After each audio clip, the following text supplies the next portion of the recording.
The Cadaver of Bishop Louis by Frederick Cowles and read by Christopher Halton.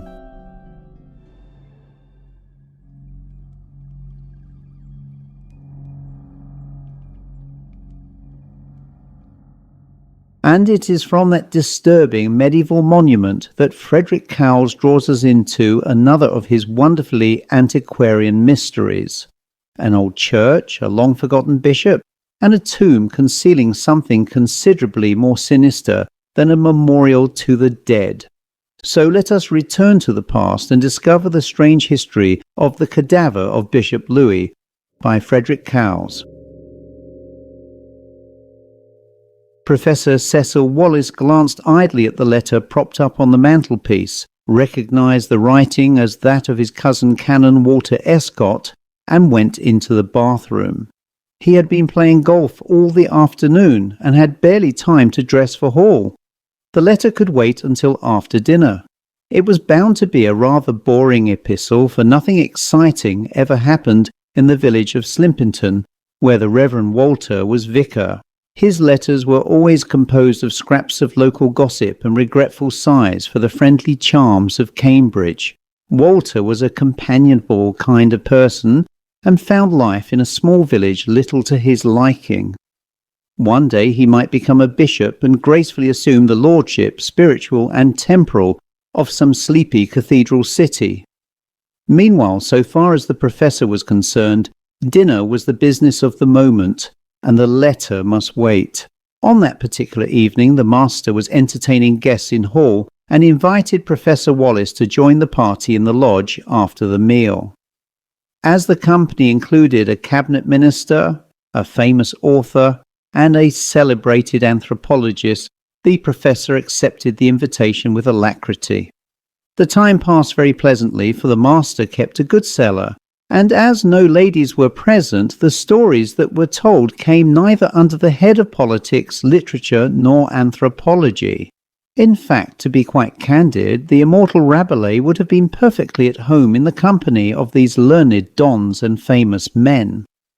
The clock above the great gate chimed the hour of 2 in the morning before the party broke up, and the professor returned rather unsteadily to his own quarters. As he entered his study, he glanced at the letter, but again deferred opening it. It could wait until breakfast time. When the professor's jip awakened his master at the usual hour of 8:30 a.m., he got sworn at for his pains.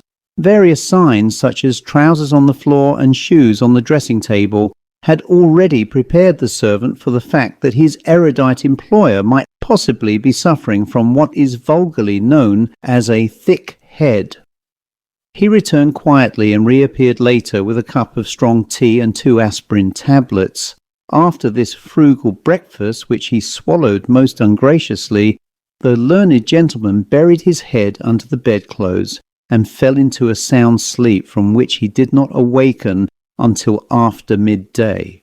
A bath proved refreshing and made him feel more capable of facing the world, but it was 1 o'clock before he settled down to read his cousin's letter. As he slowly grasped the contents of the epistle, his face crimsoned with annoyance. He damned the previous night's party. He damned the master, the cabinet minister, the author and the anthropologist. He even damned himself, which certainly proves that he was very upset. Having relieved his feelings in this time-honoured fashion, he reread the letter, which ran, St. Winifred's Vicarage, Slimpington, Blankshire. 10th May 1936. My dear Cecil, I write in haste, for a most interesting discovery has been made here. Yesterday a portion of the south wall of the chancel collapsed, and upon examination proved to be nothing but a false wall erected to preserve a magnificent tomb or chantry. The monument is set back in a recess, which was evidently concealed by this screen of rubble about the time of the Reformation. So far as we can ascertain at the moment, the tomb is of Purbeck marble, richly gilded, and bears the effigy of a bishop with a cadaver below. So far little of it is to be seen, but a portion of an inscription is visible and reads, Hic jacet Louis de Clinton. Tomorrow, May 11th, at midday, the wall is to be demolished, and I am very anxious that you should be present. Old Fairnhead is coming over. I know what you think of his archaeological knowledge, and I feel that such a learned authority as yourself should be here to advise us. There is a good train which arrives at Slimpington at 11:15, but I am not sure of the time it leaves Cambridge. In any case, I expect you will prefer to drive down. I know I can rely upon you to be here. Ever your affectionate cousin, Walter. P.S. If you have time, will you see if you can discover anything about Louis de Clinton? You will have gathered from this that the professor was an eminent archaeologist. His interest in the subject almost amounted to a mania, and he would most willingly have sacrificed 20 parties and just as many politicians, authors and scientists to have been present at the opening of the Slimpington tomb. He glanced at the clock, saw that the time was 20 minutes past 1, and again cursed himself for not reading the letter on the previous evening. Heaven alone knew what vandalism might have been perpetrated at Slimpington, more especially if old Fairnhead, the despised rural dean with an archaeological kink, had assumed charge of the operations. The professor decided that having missed the actual removal of the wall, nothing would be gained by rushing down to Slimpington. It was better to lunch first, then visit the college library to see what he could discover about Bishop Louis, and drive down to his cousin's place in time for dinner. When lunch was served, he found that the mere sight of the food was enough for him. He crumbled a roll, nibbled a few lettuce leaves, and sipped a glass of sauterne. But the soup, the steamed turbot, and the cold chicken went untouched. The professor was certainly out of sorts. He was also out of temper, as the librarian discovered an hour later, when he tried to find some reference to Bishop Louis de Clinton. It was the professor himself who eventually traced a short biography of the bishop in a privately printed book called Blankshire Worthies. The entry was very brief, and he copied it down on the back of his cousin's letter. Louis de Clinton, 1423 to 1501. Born at Slimpington in Blankshire, Bishop of Oldminster 1474 to 78. Accused of sorcery and deposed.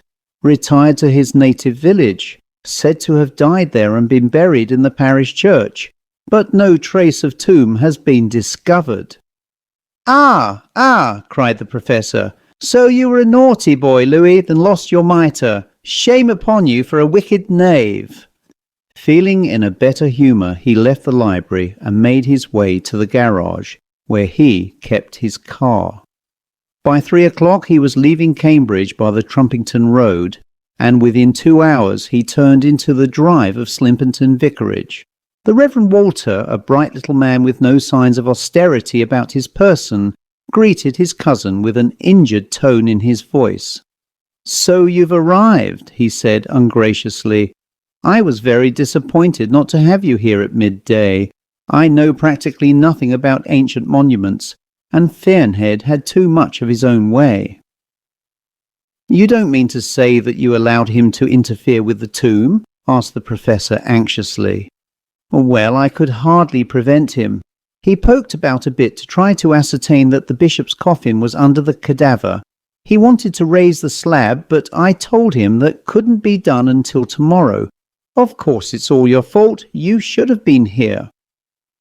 The professor began to explain why the letter had not been read as soon as it arrived, and then, realizing that his excuses must sound rather lame, abandoned the attempt to justify himself and started to revile the absent rural dean. "The man's a fool," he bellowed. "Fancy wanting to interfere with the tomb to satisfy his own curiosity. He knows as much about archaeology as I know about botany, and that's precious little." "The bother is that he thinks he knows a lot," said the canon. "Yes, a little knowledge is the most dangerous thing in the world. However, I suppose there's no harm done, and you may as well tell me if there is anything peculiar about the tomb." Fairnhead puts the date of it as late 15th century, but no actual date is given in the inscription so far as we could see. The figure of the bishop is an exquisite piece of work, with the gilding still fresh on the mitre and on the orphrey of the cope. The cadaver is horrible. It's a ghastly thing, too revolting for words. No cadaver is pleasant to look upon, snapped the professor. After all, it's only supposed to represent the body after the flesh had decayed. I know, replied the Reverend Walter. Even an ignorant country parson knows what a cadaver is. But this is no ordinary specimen. The sculptor must have been a perverted genius who made his work as horrible as he possibly could. I tell you, the thing is a nightmare, the hellish, nauseating creation of a disordered mind. What do you mean? Can't you explain yourself more fully? No, I can't. You must see it for yourself. It's too late to go over to the church now, but I'll take you first thing in the morning. Morning be damned, the professor exploded. I've missed far too much already, and if there's anything to be seen, I'm seeing it tonight. Then you'll have to see it by candlelight, for as you know, there's no electricity or gas in the church. Anyway, if you insist, we'll go over after dinner. And, by the way, did you find out anything about Bishop Louis? Yes, just a few facts. He was born here and became Bishop of Oldminster, but got kicked out of the job for dabbling with the black arts. Oh, so he was interested in sorcery. That may explain why the tomb was concealed. I thought it had been bricked up at the Reformation, but an entry in one of the registers proves it to have been done within a year of the bishop's death. Are you sure of that? It seems very strange and unusual. What on earth could have induced them to wall up a tomb when there was no danger of desecration? You'd better see the entry and judge for yourself, answered the canon, crossing to an open safe and taking a large book from it. This is the earliest of our registers, and here is the note concerning the tomb. This particular book was only discovered about a month ago, and is likely to throw a good deal of light on the history of the parish, just prior to the Reformation. Professor Wallace bent over the book and read the entry indicated. October 22nd, 1002. This day have I caused a wall to be made around ye tomb of Bishop Clinton, who died last year. Some would that it be destroyed utterly, but we are feared of his curse. Let the wall stand for ever as a shield between him and Christian men. Robert Heron, priest. Now, what do you make of that, Cecil? Asked his cousin. It seems to me that the old boy must have been a bit of a Tartar, and threatened to curse anyone who interfered with his tomb. It would also appear that the local people were anxious to get the monument out of their sight, but dared not remove it. So the priest had the brilliant idea of hiding it by walling it up. But the whole business is fantastic and smacks of medieval superstition. Wait until you have seen the cadaver, replied the canon. You may realize then that such a beastly thing is better out of sight. At that moment the maid announced that dinner was served, and the clergyman led the way into the dining room. The Reverend Walter kept a good table and chose his wines with care, and the professor, after missing 2 meals, was in the mood to do justice to the fare provided. He was feeling far more amiable by the time the meal was over. He even recounted one of the least risque of the stories he had heard on the previous evening, and the canon was still chuckling over the tale when he rose to say grace. "And now, my dear Cecil," he said as they returned to the study, "do you really want to go over to the church tonight?" "Most certainly I do," answered the professor emphatically. "That ass Fernhead will be here again in the morning, you may bet your boots, and I want to form my own conclusions without his inane comments."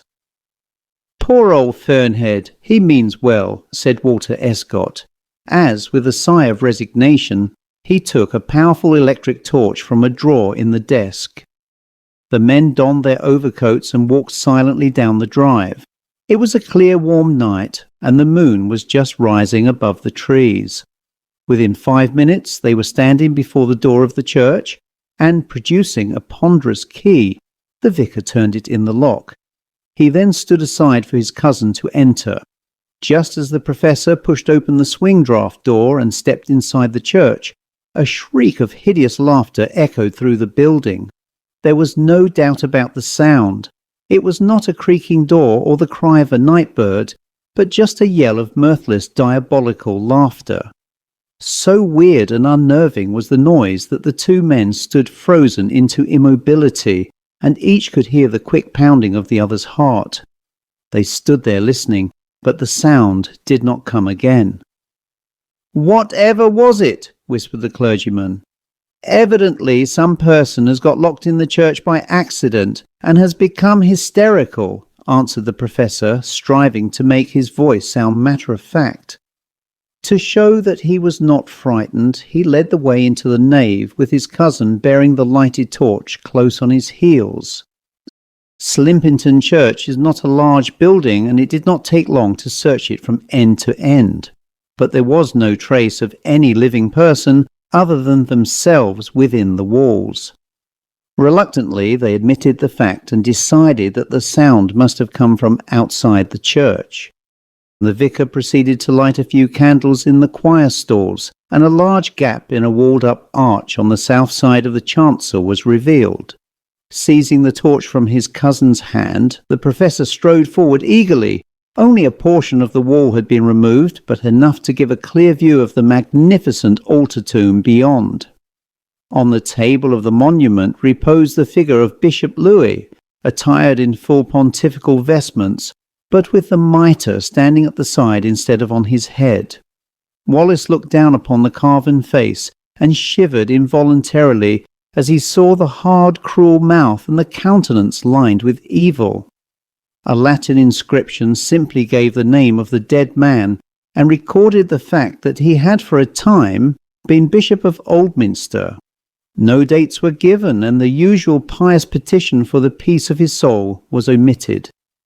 Directing the beam upon the lower portion of the tomb, the professor bent to examine the cadaver. Almost immediately he gave a gasp of horror, for the thing was the most ghastly representation of death he had ever beheld.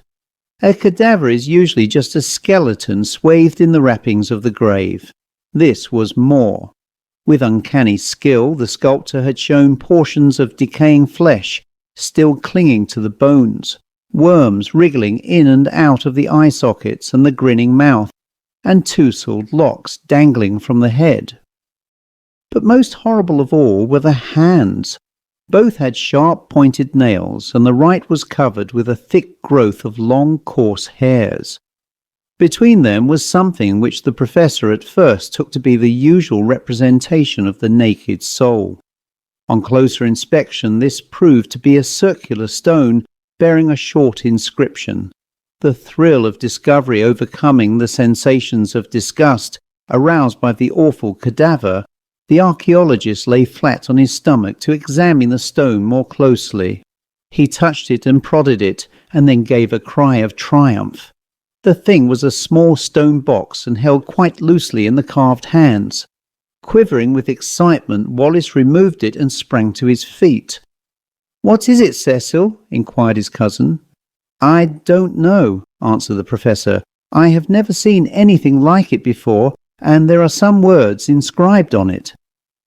He carefully scraped the dirt from the stone, and together they made out the inscription to be "Ego dormio et cor mevum vigilat." "I sleep and my heart watches," translated the vicar rather unnecessarily. "I have it," cried the professor. "This is a heart shrine made to contain the heart of the bishop. Let's see if there is anything inside." The box was fitted with a rusty catch which was forced in a moment. A thin trickle of brown dust fell to the floor. "Well, there goes Clinton's heart," said the archaeologist lightly. "Why, there's something else besides dust. Hold the light closer, Walter." From the box he drew a small metal disc and saw at once that it bore another inscription. This time the words were English and read, "Heart for a heart. My curse shall be upon ye wight who wakens me." "Now I suppose I shall be cursed by Bishop Louis," said the professor. "Well, I'm not seriously perturbed. I'd brave a curse every day if I could find a monument like this each time. By the way, that cadaver seems to be just laid above the grave and is not sealed down in any way." Yes, I noticed that, and there's a crevice at the bottom, and I thought I could see the coffin through it.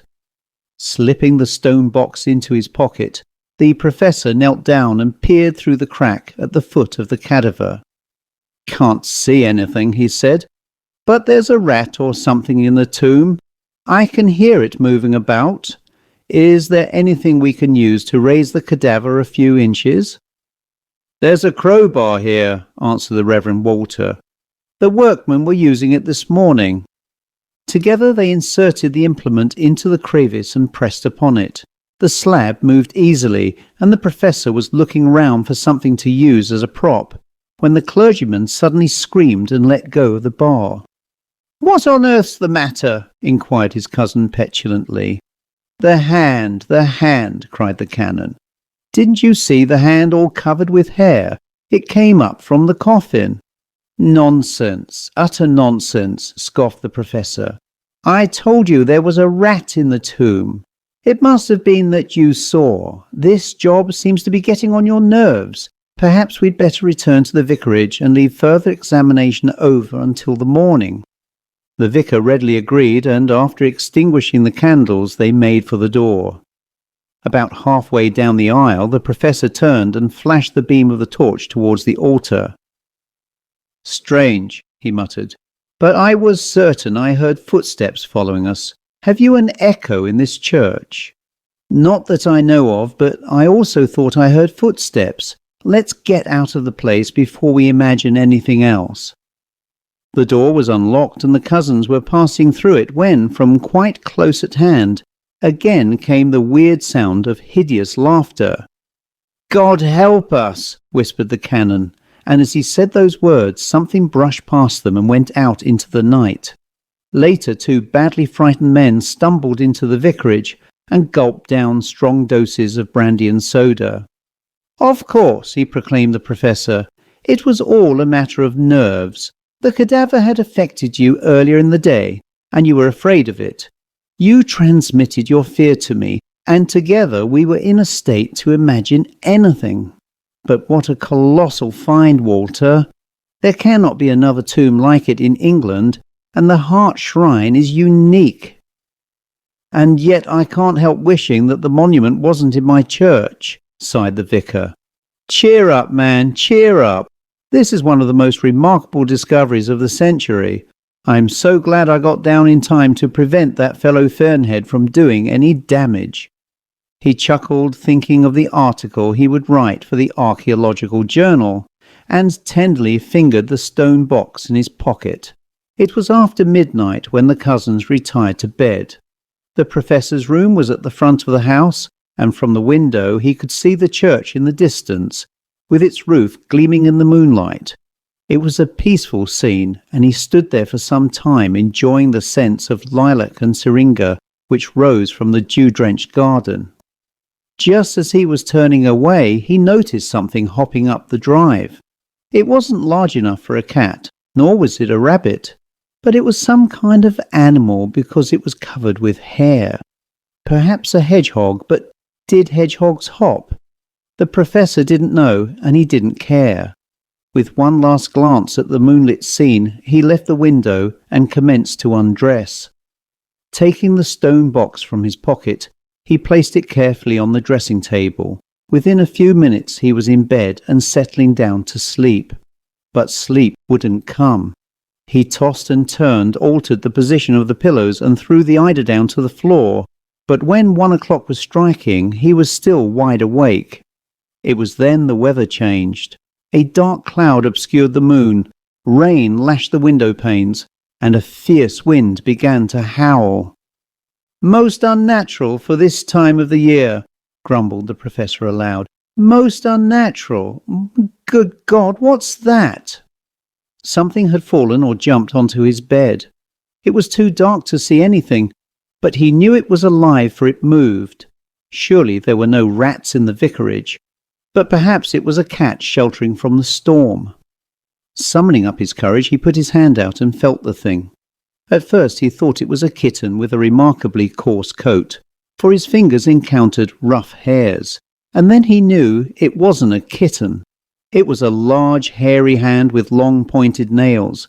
The professor tried to scream, but no sound issued from his dry throat. He struggled to jump out of bed, but the horrible thing held him down. He felt it crawl up his body, fling the bedclothes back, and rip his pyjama jacket, and then the sharp nails pierced his left side. At 8 o'clock in the morning, the Reverend Walter Escott entered his cousin's bedroom and promptly fainted. Half an hour later, the housekeeper, seeking her master, peeped through the open door and fled screaming.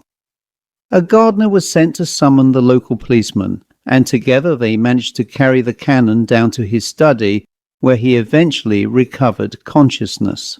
When the Reverend Henry Fearnhead arrived about 9:30 to continue his examination of the tomb of Bishop Louis, he found the police in charge at the vicarage. The professor's bedroom was like a shambles.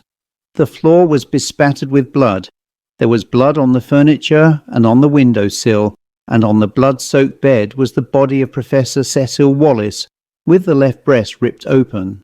By then the doctor had examined the corpse and pronounced that the wound had been caused by the claws of an animal or the talons of a large bird. He also stated the heart had been literally torn from the body, and that this organ was missing. The marks on the windowsill seemed to indicate that the creature responsible for the foul deed had entered and departed that way. But it was obvious that the doctor and the police were frankly puzzled. The Reverend Fearnhead tried to calm his almost hysterical colleague, but the poor canon could only keep on muttering, "A heart for a heart."